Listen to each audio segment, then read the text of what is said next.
Hello guys, welcome back to a new brand mini vlog. तो कल से मौसम हमारे पास रेनी वेदर लगा हुआ है। मौसम बहुत खूबसूरत लगा हुआ है, बारिश का मौसम है। 2 दिन हो गए हैं और जो सूरज है वो निकलने की बिल्कुल कोशिश कर रहा है, लेकिन बादल कहते हैं कि नहीं, ये खूबसूरती, ये ठंडी मौसम अब मेरी बारी है इस गांव में, इस इलाके में। तो हम पहुंच गए अपने शॉप पे। बादलों को देखते देखते वहाँ पे मेरे दोस्त आ गए, चाय भी पी, एंजॉय किया। ये मशगूल अहमद हैं, एक बार फिर से हमें हंसाने के लिए आ गए हैं और हमारे शॉप पे। तो हंसते गाते हुए मुझे पता चला कि हमारा दोस्त शोभा खान गोश्त लेके आया है गाय का। तो मैं चला गया शोभे के पास, गोश्त वगैरह 2 किलो लिया अपने घर के लिए। फिर मैंने देखा कि बर्फ़ भी आ गई है, तो बर्फ़ वगैरह भी लेते हैं घर के लिए। फिर जाते हैं, निकलते हैं घर के लिए। आज मौसम बहुत खूबसूरत है, गोश्त भी खाएंगे, ठंडा पानी भी पिएंगे।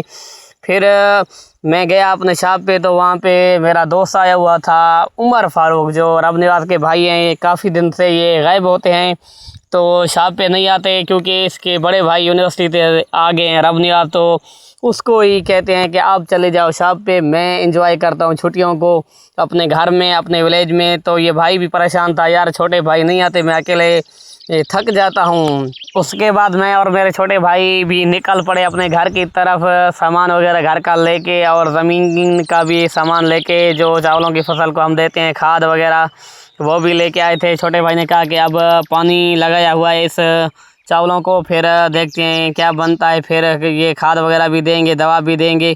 तो ताज़ा पानी, ठंडा पानी, गांव का पानी और ताज़ी नहर का पानी क्या खूबसूरत होता है, क्या ठंडा होता है, क्या सुकून दिल को देता है। देख सकते हैं आप हमारे गांव की खूबसूरती। मैंने कहा कि आज एंजॉय करते हैं गांव को और आज शॉप से छुट्टी लेते हैं। काफ़ी दिन के बाद मैं आया हूं अपने गांव में। पहले सारा दिन शॉप पे होते थे, तो छोटे भाई ने पानी को किया बंद और फिर हम चल पड़े अपने घर की तरफ, क्योंकि हमें पानी भी भरना था घर के लिए। यहाँ पे जो ठंडा पानी होता है, मीठा पानी होता है, ज़बरदस्त। ये हमारे गांव का एक नलका है मशहूर तरीन। फिर हम आए अपने घर पे, गोश्त वगैरह निकाला शॉपर से, गोश्त को साफ़ किया और फिर रखते हैं गरम करने के लिए। शाम को करेंगे इस गोश्त की पार्टी, एंजॉय करेंगे।